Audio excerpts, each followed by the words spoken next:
Next up, we have Jack Layzell's favourite category every single year. It's the Peter Willington Memorial. It's like a ham sandwich or Keane Award for okayest game. That glorious celebration of blandness. Our previous winners in 2016, Gears of War 4. In 2017, Middle Earth Shadow of War. In 2018, Far Cry 5, and in 2019, a tie between Gears 5 and Days Gone. My god, Gears winning this category twice. They had a better outing this calendar year with their game, I'll say that much. For sure. So they do not enter this category, but we do have, I don't know if you can call it a strong category, considering the topic, but certainly a competitive one, we'll say. We have Marvel's Avengers, Doom Eternal, Streets of Rage 4, Coffee Talk, Hotshots Racing, Watchdogs Brexit, Carrion, Super Mario 35, The Last Campfire, and Minecraft Dungeons. And starting us off for the Peter Willington Memorial Award is Barry. Heyo. I don't think Carrion is. I think Carrion's a harsh inclusion in this award. I think that game benefits a lot from its length. It's nice and short. If they had tried to stretch that out to like a 10-hour experience or something, I could definitely see some of the sheen wearing off. But the way they had it, thought they dished out the new mechanics frequently enough, and I thought they ended when it needed to. So I don't think it's. I think it's better than okay. Although I can kind of see why it was why it was nominated a bit. I think its premise is a little cooler than the end product ended up being, but I still think it's better than this category. Okay, I believe this nomination was Mark Robinson. So, Mark, would you want to contest that? Or No. It's a weird one, Carrion, and I think I've got a few games on this category where I'm like, I don't know how to rate it, and I kind of straddle between being disappointed and it being like a ham sandwich. And I think my feelings on it is more just towards disappointment for reasons that I mentioned in that category. But the general premise of it is pretty cool, and I think the thing that you always have to kind of keep in mind with this category is like a game can't have any redeeming qualities in a specific area, because if it does like one thing really well, then I think that kind of elevates it above being a ham sandwich or a Keane. And I do think that Carrion I think it has a really cool soundtrack. I really think, because I nominated it for that, but I was the only one, I think. And I just think that, the overall kind of presentation of it's a very striking game. But just the kind of general fundamentals mechanically, and the fact it doesn't have a map is what kind of held it back for me. Okay. Next up is Jack. I was going to say, do you mind you throw to me, because much like last year, I have pulled the Metacritic for all of these just to see how we are. I forgot your little bit of extra research you love doing for this one. Yeah, just to see kind of how they are. So I've either taken the PS4 or Switch, because they all manage to sort of fall on either one of those two consoles as like the two prime meridians at the moment for reviewing. You're just avoiding Phil Spencer at all costs, I know. Yeah, sorry. This is our penance. Other consoles are available. That Google Stadia, let me tell you. Anyway, so Carrion, 76% on Metacritic. So you'd say slightly above like an average. If we shoot at like average is like 70%, right? Yeah, 65-70 I'm thinking is average. Yeah, exactly. So yeah, that's where we are. What else? What am I going to take off the list now? I think with... see, now, this is going to be controversial, so I don't know if I want to throw this in the fire early. Actually, I'm not. You know what? I'm going to hold off throwing it in the fire. I'm gonna hold my horses on this one. I'm going to throw Super Mario 35 out there, because I think they just try to kind of recapture what they did with Tetris 99, which was take an established product that's extremely popular on Nintendo and turn it into a battle royale game. And I don't think Super Mario 35 executed as well as Tetris did in that instance.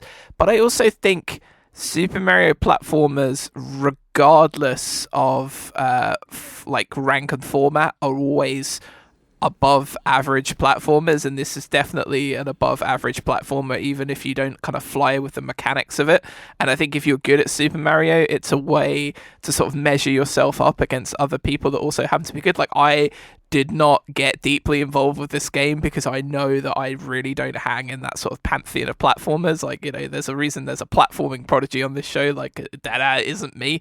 So yeah, I don't think this is... I think that, Super Mario and platforming that it presents in this format is better than okay, but it still kind of wasn't for me. But yeah, I don't know if anyone has any massive disagreement with that. It's just I got the premise of it, but I just think like it just doesn't work, and I don't know if it's because a platforming battle royale doesn't work, or it's because specifically using that original Super Mario Bros. Game doesn't work, because like going back to play that is a real jarring experience, between not being able to scroll back on the screen, between the very floaty mechanics. Like, I played that game for a fair few hours and I still sometimes could just not get the precise kind of like distance between me jumping. Like, I died so many times where I jumped slap bang in front of a Goomba who just walked into me because I couldn't nail the platforming mechanics down. Yeah, well, get good, jump. Yeah, I know, right? But at the same time, like, there's me thinking I'd love to have seen them do this with Mario Brothers 3 or Super Mario World, but then you run into the issues that, well, those games have an overworld and there are like secrets and hidden keys and like the ghost houses, and that just, it wouldn't work like that. So there's really only the original Mario that you can do this with. I think there's potential to do something with this with, God, I don't know, like a Meat Boy or something. But it never clicked for me. And I have my absolute like number one with a lock, with a bullet, contender on here, and it's not Mario 35. So I could have this higher, but I'm also not going to fight too hard for it. Okay. So we'll take Super Mario 35 off. Oh, Super Mario 35, 74% Metacritic. Huh. Okay. Next is Mark. I guess this is a big one we can talk about, and I wouldn't say this game was okay. I do think, even for all the things that we've spoken about, which wouldn't give the impression, I do think that Doom Eternal is a good game. But the problem I have with it, that I'm sure many of us here do, is that, Doom 2016 is like, you could almost, if you wanted to, say like a revolutionary first-person shooter in that, every sort of 5 to 10 years you have that first-person shooter that kind of reinvents the wheel. And Doom 2016 kind of did that, and Doom Eternal just added on like a gazebo to the back of it that it really didn't need. But I do think that the general flow of it, I do think like the jump pads are like adding the kind of Quake Arena jump pads, I really like that. It's still fast, it's still dynamic, it's still as intense as hell. It's just bloated and excessive and unnecessary at points. Yeah. This is what I was going to cut previous to you, Mark, so I've got a big smile on my face. Yeah, actually. I think the way I look at it, because I can't remember if multiple people did, but I certainly nominated this. And the way I looked at it was, for everything good that Doom Eternal does, it seems to balance out with something bad by either having something I'm not a big fan of, like we talked about how just...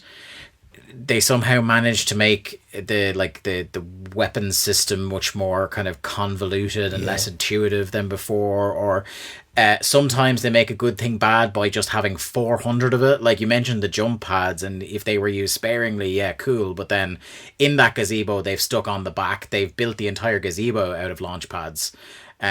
So to me, it's the dictionary definition of an okayest game, because it seems that the good things and bad things about it exist in a near perfect balance to me. Because even the good stuff that I enjoyed, they make me do it so many times that I run out of all passion for it by the end of the game. And I'm not going to go back into that in excruciatingly long last 3 or 4 levels to the game, but those are the real, like, oh fuck, like I was just glad it was over and that I could say I beat it by the end, rather than, like I said, Doom 2016, where I'm like, I would play that shit again right now. Yeah, that's where I am with Doom Eternal. Look, if I'm outnumbered on this one, fair enough.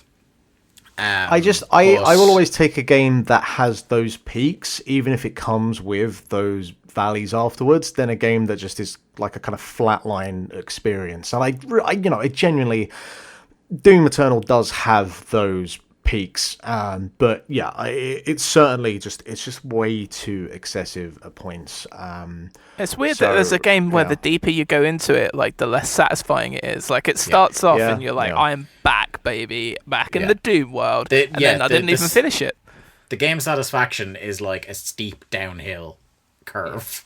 And there's just too many customization options. I don't know if Dave, you scratched on it before in the previous category, but like runes this and the fucking weapons that, and then all the stuff. That's just kind of like modern video game design, unfortunately. I know, but I don't want that in Doom. Even God of War, like I fucking loved God of War, and I'm just sitting there in the menus like, can we just fuck off with this? I don't mind it. And it's probably why I'm never going to play Cyberpunk. I don't mind it. In God of War, I don't mind it. In Final Fantasy games, I live for it because I expect it. I just don't want it in Doom. I don't want to pause my game for 20 minutes. I want to be slaying demons. But also, I think when a game is transcendently good enough that you're kind of like, oh, look, if there's a little too much menu stuff for my liking, I'm fine with it. Like, something I talked about on the show before is, like, maybe my favourite game of the whole last generation, The Witcher 3. Nearly imperceptible amount of menu stuff when you start that game. But, like, that game is so fucking good that I kind of just... I took a breath and I got into the menu stuff and I figured it out. Whereas, as Jack says, you don't expect it in a game like Doom to be so menu heavy.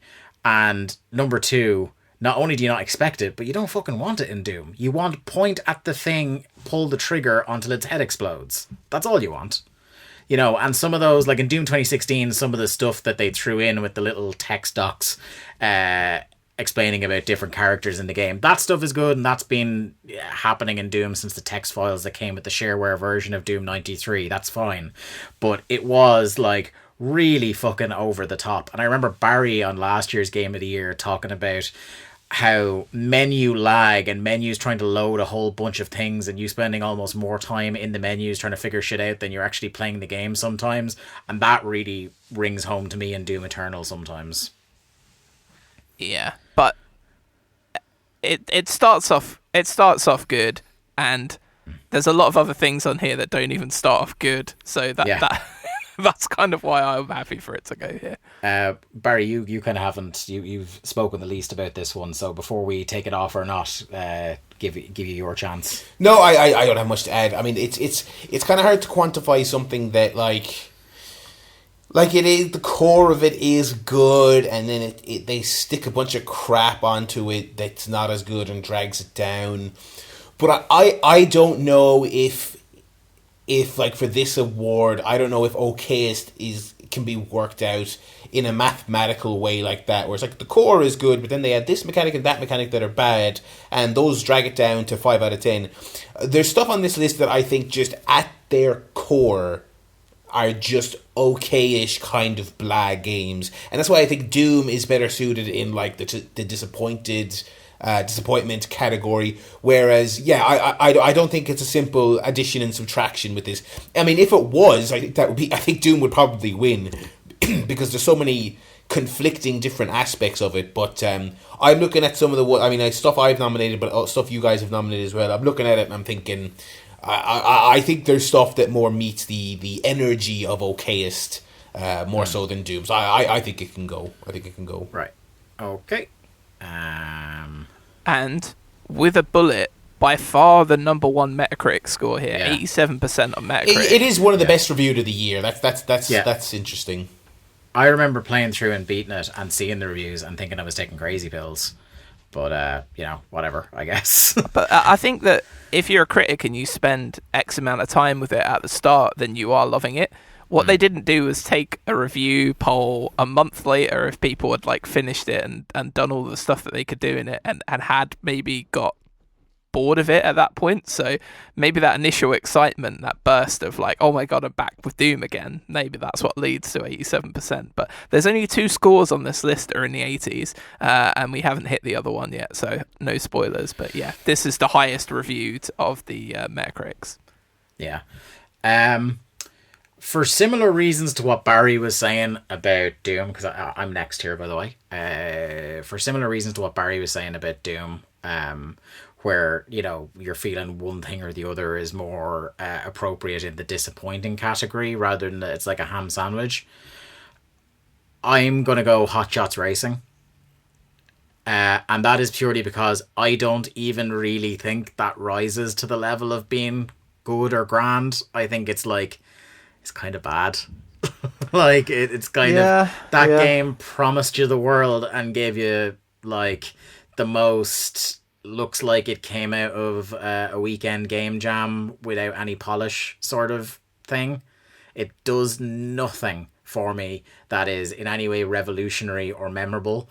And I it's one of those, like, even when I play a bland game, a ham sandwich game, I'm not usually like, oh fuck, I really wish I'd spent my money on anything else. But Hotshots Racing was one of those. It's like, man, I should have waited a couple of days till everyone told me it wasn't very good, so I didn't waste my time.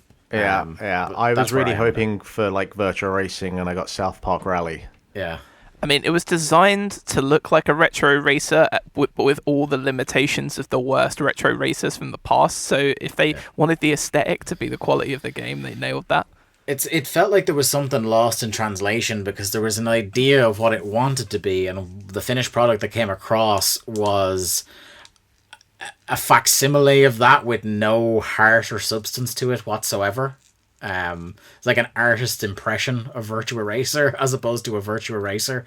Like, do you remember a one that I think did a really good version of this where it tried to recapture a racer's magic? Because remember, Mark, you and I were really into Fast Racing Neo for a while on the Wii U. Yes. That's a version where it's like, right, that gave me the adrenaline hit I was looking for. I didn't stay with it for ages, but that's a ham sandwich game to me where it's like, yeah, right, this is a pretty good knockoff version of the thing it's trying to emulate. Whereas I don't think even this rises to that. No, not even. Like, for about the first 15 seconds of the first race I did, I had that feeling, and then I immediately realized, oh, I can't actually get any of my opponents off my tail for this entire race. Yeah. So yeah, Hotshots, be gone. And we're back round to Barry. This is tough. I've got 2 that I nominated on here. And one of them, I feel like, I don't know if anyone else has played, and I also don't know if I could muster up a rant to make sure it wins. Has anyone played Coffee Talk at all? Yep, I played Gears. This is like a game that's actually designed to be just okay. Okay, I'll keep that. I actually thought I was on my own on that one. That's good, because I think that might be my winner. So we'll keep that. Dude, if it won, I mean, I'm going to shrug my shoulders, because that's the antipathy that this category is noted for. Yeah, I don't think because I mean, let's do a little coffee talk now. Sure, Barry. I don't think a game has ever been actually designed to win this award in the years that we've done this podcast. Apart from Coffee Talk. And the thing is, Coffee Talk's designers, friends of the show, no doubt. I kind of liked the premise, and I was into it for the first 20 minutes, but it's just like, so I'm not a visual novel guy at all. That's not my thing. So when I booted it up, I was kind of expecting it to be like more like an adventure game with meaningful dialogue choices and stuff like that. And then the more I played of it, I was kind of like, oh, it's not that. It's just... And it's just people talking. It's just talking in a coffee shop. It is. It doesn't have and there's no visual flair of an If Found or anything like that. You know what I mean? Yeah, but there's no, like... There's people talking, but there's no actual story going on. It's just people talking. You make coffee for someone. You pick, like, the 3 options. And I quite like the actual making of the coffee. That's a quite nice little mechanic. I quite enjoy that. I learned stuff about coffee when I was watching Exactly. This. Yeah, but there are people talking, and that's it. It never, like, expands past that. And admittedly, I only played it for 2-3 hours. But after 3 hours of there being no actual progression, like stories have a beginning, middle, and end. And this was somewhere kind of like in the middle, but not advancing or progressing in any way whatsoever. And I don't know if that was just by design. I think it was designed to win this award, Mark. It was. Let me summarize a conversation I saw. Right. Hi. Hello. Who are you? I'm this person. Oh, I'm this person. Great. What do you do? I write for a newspaper. Oh, I knew someone that wrote for a newspaper once. They were quite a nice person. Oh, great. I'm going to go sit over there now. You do that. Haha. Bye.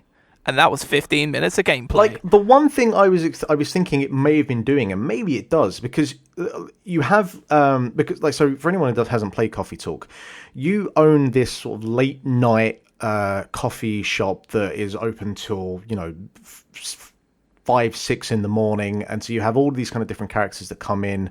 I think it's based like West Coast America. It has that kind of Washington, Seattle, Portland vibe to it. But all of the characters, you've got like vampires and these kind of different types of creatures and orgs and whatever else. And there was a brief moment where you had a couple, and I can't remember what races or breeds they were, but they were doing that whole sort of thing where, oh, my family doesn't accept that person. Romeo and Juliet. Yeah, or like Saga, for anyone who's ever read that graphic novel. It did that kind of thing. Saga. But, and again, I didn't play long enough to see if it expanded anywhere, but it's just that it props that story in for a couple of minutes, and then they fuck off, and then that's it. And I'm like, actually, plops is more of an appropriate. Yeah. And it's just like, well, all right, that's 5 minutes of my life. I guess I'm not getting back. Now, again, maybe they bring that back and they expand on that. But the pace was fucking glacial, and I just could not bring myself to go further with it. Like aggressively bland. Like I mentioned there how I was kind of into it the first couple of minutes. So the idea of like all these little disparate stories that don't really go anywhere, like I didn't even necessarily hate that. This was early on. This was kind of a big, this is like an interesting like a quarantine game for me, because it's kind of like peaceful and intriguing, and it's like you've got the little coffee making mechanic, and I like the kind of faux Wolf Among Us setting where it's a big city with all these kind of weird fictional races and characters in it, but it doesn't deliver on any of the promises of that stuff. Like I said, it's not really weird enough in that sense to deliver anything. As I said, it's got a very generic, like, picture a visual novel on Steam and you know what this game looks like. The art is kind of just there. The characters don't really animate. They just flick between two different kind of images. There's no voice acting. Again, I thought if there was more music and it was a good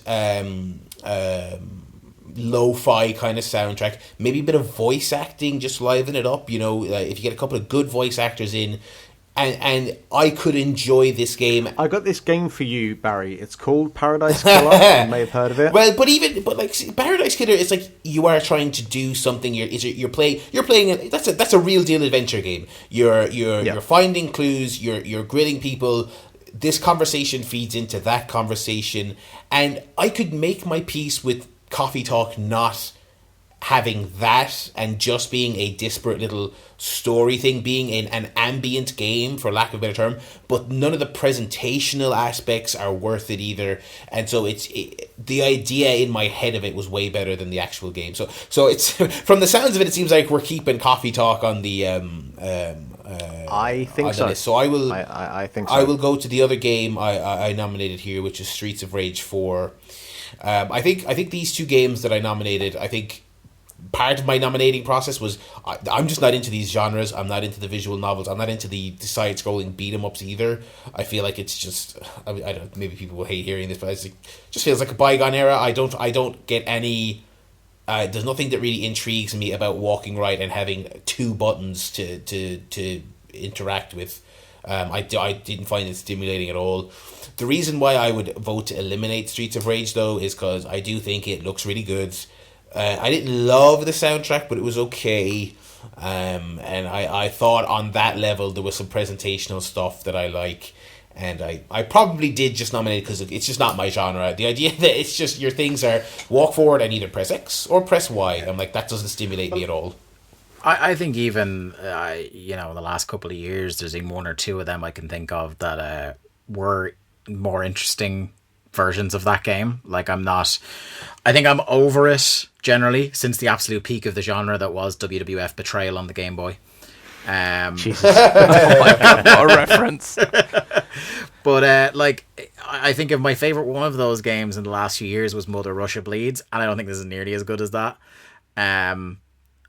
I don't know where it sits. Like, it is quite average. I don't think it's so profoundly average as, I haven't played Coffee Talk, but just based on the promos cut on it just there, I don't think this is going to hang anywhere near Coffee Talk. So I don't want to say I'm the most qualified person to talk about Streets of Rage, but I was banging on about Streets of Rage 2 back on like episode 5 of this podcast back in the day. So I, as you can imagine, was tremendously hyped for Streets of Rage 4. And as you mentioned, Barry, like graphically, I think I was unsure about the art style at first, but when you actually get into the game, like, it's very slick. It animates very well. The character designs, they're as kind of wild and punkish, and they cross a lot of kind of different genres, shall we say. I think that the background environments are really interesting, and there's a ton of detail going on. I've mentioned that I was disappointed with the soundtrack in some areas, but then there are highlights as well. I think there is a little bit more depth to the combat than what you're describing, Barry, but I it might just be that I was looking to find that kind of further depth.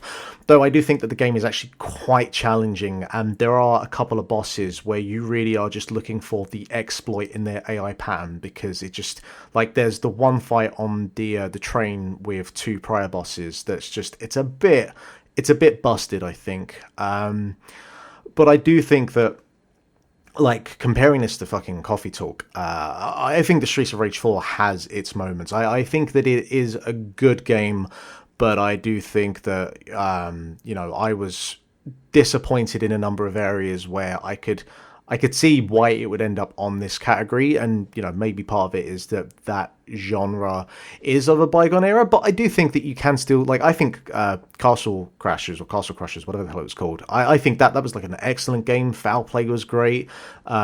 We've got the Scott Pilgrim game coming back, but yeah, I guess they're more like those like arcade multiplayer co-op type arcade experiences, like Turtles of Time or the Simpsons arcade game, where this is a little bit more of that 16-bit era with Altered Beast and Streets of Rage and Golden Axe. So yeah, it is I think a bit disappointing, but I do think that by and large it's relatively good, and the overall presentation is solid. So I think it's a little bit above a ham sandwich. And the Metacritic score would reflect that, because it's got 84%, so that is the only other of these that is reviewed in the 80s. It did get a positive reception, and I can see why for the most part. So, like, just collating notes of the consensus was lots of people just saying it's more Streets of Rage, and some people were happier about that than others, and that some people thought that was married too much to trying to be a testament to those previous Streets of Rage games while not really adding any quality of life features or things that made it better or evolved it in any way. Pretty much, but it did have like a fairly like decent online battling system, so it had a couple of features, but yeah, it and the story is just whatever. But I guess you don't really go into a Streets of Rage game looking for anything too in-depth or complex. I can't remember, Jack, did you say what the Metacritic for Hotshots was? For Hotshots? Ah, yes, 74%. Sorry about that. Oh, God, we really have once again identified a lot of very bang average games this year. I mean, if you like that number, like, there's a lot in and around that number that's coming up in the next few. I bet there is. I believe it's Jack next. Oh, I mean, we're really down to some average shit here. Of the ones left, I've either played or watched 4 of the 5 we've got left, the only one I have no real knowledge of is the Last Campfire. So does someone want to defend that? The Last Campfire is a very nice, concise 4 to 5 hour puzzle, mostly puzzle with a slight sprinkling of platforming here and there, with no real puzzle that's ever going to challenge you too much. You know, there's a lot of find the key to open this gate, find the weight that you need to create a lift that gets you to this area, find this hidden area, you know, kind of bits and pieces like that, in a world that is very pleasant to be in. And I mentioned this in the story category. It has a kind of good message to it about being hopeful when all feels lost. I think that the narration from this girl who kind of sounds like Björk is quite pleasant. The music is there, it's fine, but certainly it doesn't excel in any one particular area, and it is also kind of hitchy. It's kind of a technical mess in some ways. But overall I enjoyed my time with it, so I don't think it wins this category, but it certainly isn't, you know, excelling anywhere across the board. But I guess the thing that would probably remove it is the fact that I finished playing it and I didn't feel that I wasted my time with it. So I guess it can come off. Yeah, 77% on Metacritic as well. So of the ones left, I think that actually might be the highest rating left that we have. Good stuff. Mark, we're sticking with you. So I haven't played 2 of these games. And one of them we have not spoken anything about, but the other we've had discourse here and there. So because of what I do know about it, and because of what some people on this show have said, that the story campaign is actually alright, does Avengers qualify for this category? So this was going to be probably the one I'm after you, so I was probably going to strike Avengers then, because I think similar to what we said about Doom, I think the story campaign is a good bit better than a ham sandwich, and everything else around the game is a good bit worse than a ham sandwich. So depending on which way you look at it, it isn't in that category for you. And only if we were doing a thing where we're going on the pure maths of, you know, the good versus the bad, does it balance out. And I would actually say, considering how much they push you on the other modes in this, it probably ends up a little worse than a ham sandwich overall. Especially, I suppose, relative to maybe some people's expectations of what a full Marvel Avengers game would look like. So, yeah, I'm happy to let it go at this point. But I'm also delighted that it did stay on for a little while, such is fitting of that game and all it ended up being. The worst reviewed game on the whole list. 67% I'm Metacritic. not surprised at all. PlayStation 4 rating. Yeah. It had a lot of performance issues as well, I think, on base consoles, if I remember rightly. I think it's been fixed now. It feels like every time I turn on my PlayStation, that thing's been patched. It might be like No Man's Sky, where like in 2 or 3 years, it's actually got like 40 hours of main story and loads of characters in it that are cool, but no one will be playing it. Right, okay, I'm next. And what I'm going to go for is, I haven't played any of the remaining games, so I'm just taking a fucking stab in the dark here, gents. One of these average games was ironically spoken about passionately already, so I'm not going to touch that.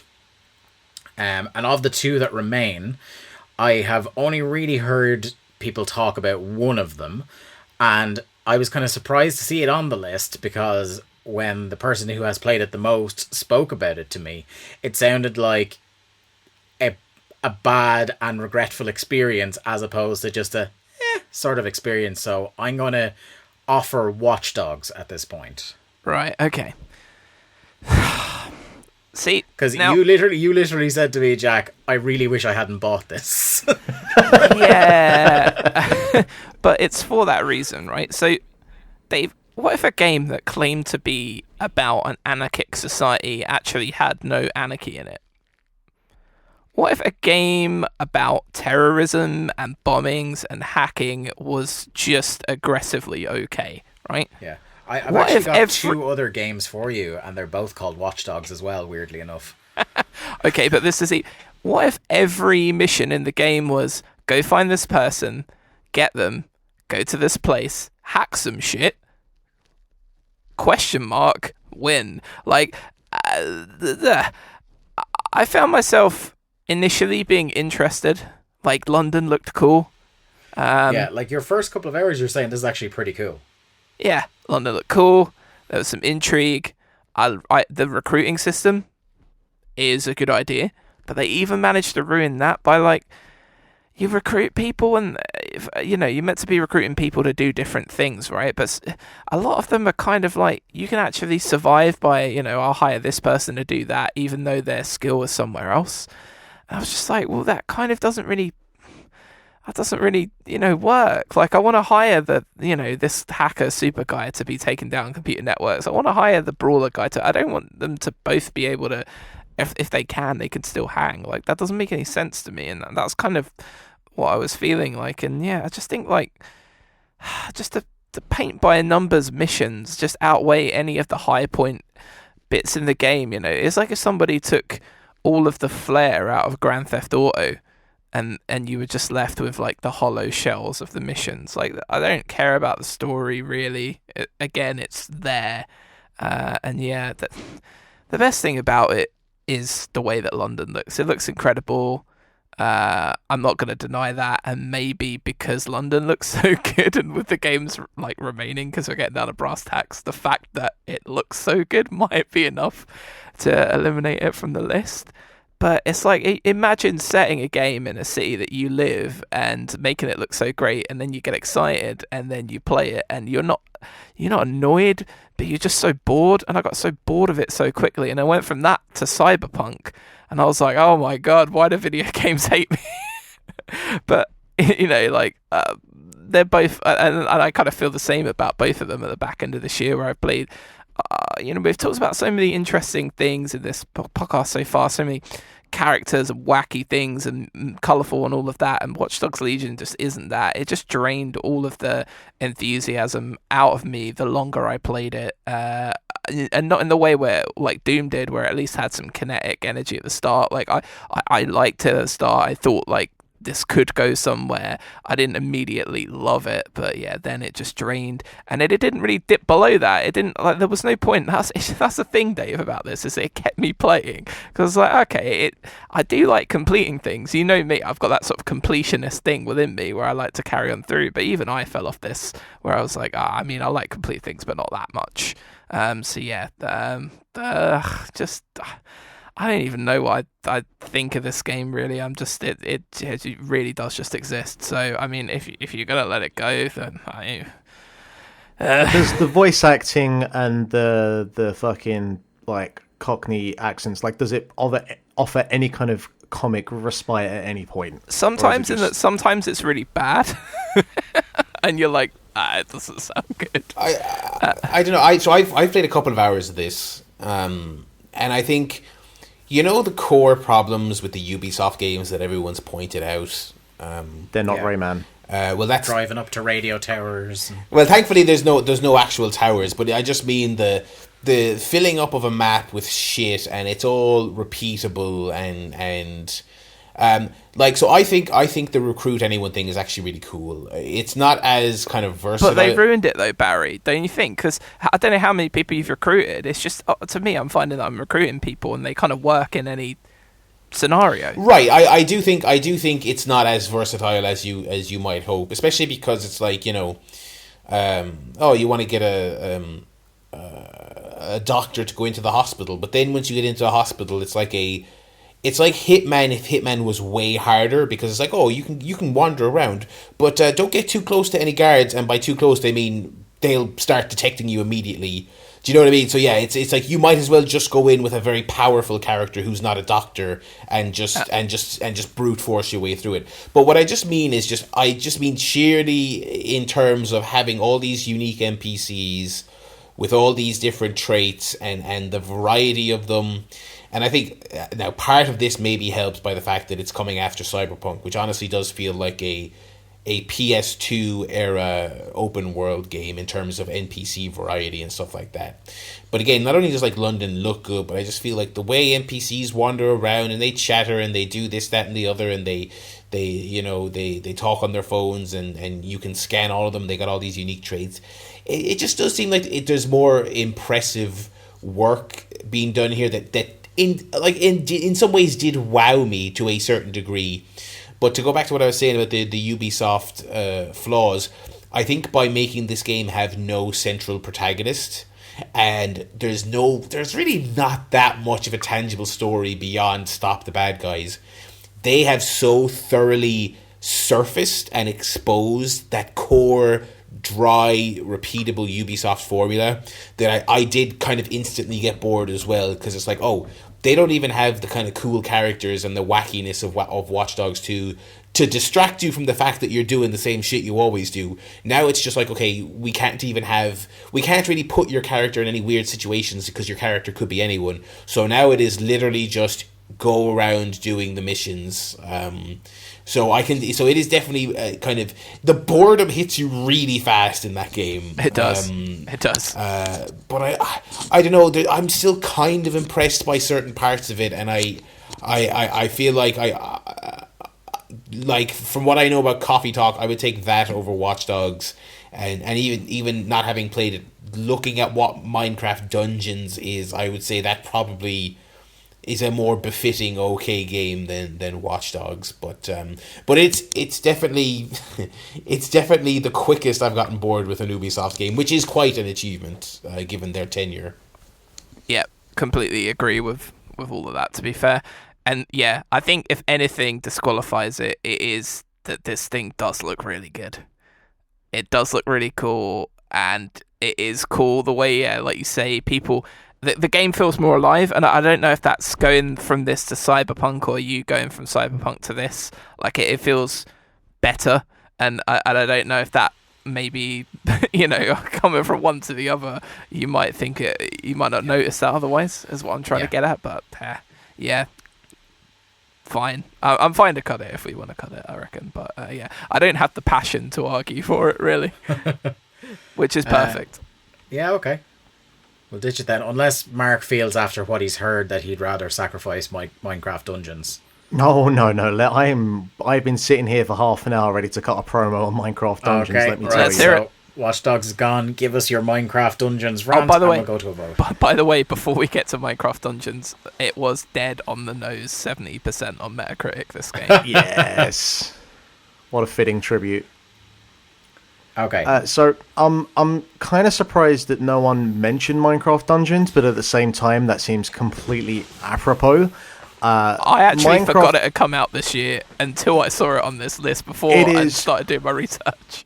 The most fucking nondescript, bland, beige Diablo clone, but like with no fucking distinguished features other than the fact that it has a Minecraft palette over the top of it. The combat is just redundant. It's purely just like the stats of, okay, I go into this area and the enemies are 2 points stronger than me. So, which in some ways that's like an inherent issue, I guess, with Diablo games sometimes. It is, visually, like, again, it's just a Minecraft skin palette layer that's been thrown on. It's, you play one level of that game and you've played every single level of that game, and after 2 hours of it, maybe 3, it is the peak game I've played this year. Oh, thank God this is on Game Pass. So, because there's no other way I would have looked at this. For me, like, pretty much about a week after I kind of sat back and thought about it, I was like, okay, well, this is my ham sandwich game of the year. And I realized that I'm pretty sure in the 4 or 5 years I've been doing this, that I've never had a ham sandwich game that I was passionate about being the ham sandwich game of the year. And Minecraft Dungeons, by and far, is as about on the nose of what like an okayest game is, because it's not bad. It is not bad in any single area. Like, it's functional. It works. There's like I love when one of the big positives about a game is, it works. No, but that's the thing. Like, I had no issues with it whatsoever in any single department. It's, clearly, obviously it's a game that it's my child's first Diablo game. And maybe that's part of the problem. Maybe it's a game that was aimed at a younger audience. But it's so redundant in every single area, and boy, oh boy. I didn't think I thought that maybe I was going to be the only one to have any kind of like hot takes about Coffee Talk in its blandness, but I'm kind of glad to hear that like there was more to be said about it, which is kind of brought me back a bit and made me a little bit unsure. But I do still think that Minecraft Dungeons is so just non-redeeming in any single area, but is not bad in any single area. It is, as I was saying earlier, it's like if it was a heartbeat, it would just be like a pure, just kind of straight line, and not even in dead. Well, I mean, in some ways I felt it, but like even with a lot of these games where, like even Hotshots Racing, for the first 15 seconds there was hope that like, okay, they've got the style, they've got the tone, maybe we're onto something here. But pretty much within like, just as soon as I started the game, like you could just see that there was nothing to this, and I don't want to say that it was like just a cash grab using the Minecraft license. But it really fucking feels like that. So yeah, Minecraft Dungeons is fucking as beige as an experience I've had playing a video game this year. Okay, well, let's take it to a vote. Barry. I will go with Coffee Talk. I thought Mark's speech on Dungeons was good, but I will lean Coffee Talk just because like Minecraft Dungeons does seem like it is a kid's game, so I'll cut it some slack. Jack.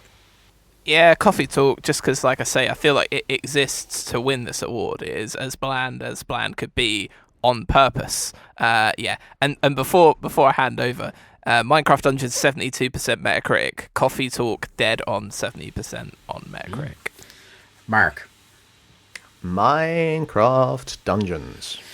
Okay, leading me to decide it, and I apologise, Mark, but I'm going to go Coffee Talk. No, it's fair. It's fair. I thought the promos were very good on both games, and like I think it's good that I became the arbiter, having not played either of them. I was won over by the arguments, and I think I heard all three of you shouting about Coffee Talk in equally ambivalent terms. And just something about that idea that Jack keeps going about, that it would seem to be deliberately made to win this award. The more you spoke about it, the more that idea won me over. So our winner for 2020's Peter Willington Memorial, it's like a ham sandwich or Keane award for Okayest game, goes to Coffee Talk. Let me just go over to the poll now and see what... Okay, right, okay. This is probably the greatest reflection of the Ham Sandwich Keane Award I've ever seen in a poll in the years we've been doing this. In as much as neither of our final two games received a single vote. Well, no, that means they win. Like, yeah, no one has the people couldn't even passion. be voting for them. Yeah. Tied for first place on 28.6% of the vote each were Watchdogs and Doom. Wow. Yep. Second place was Super Mario 35 on 17.9% of the poll. Marvel's Avengers on 14.3%. Streets of Rage 4 on 10.7%. And nobody else charted. I really thought Avengers was going to win this in the fan poll. I felt that it was like probably the most prominent game out there this year. The most prolific ham sandwich. Like your restaurant quality ham sandwich. Right, yeah, Coffee Talk is your winner.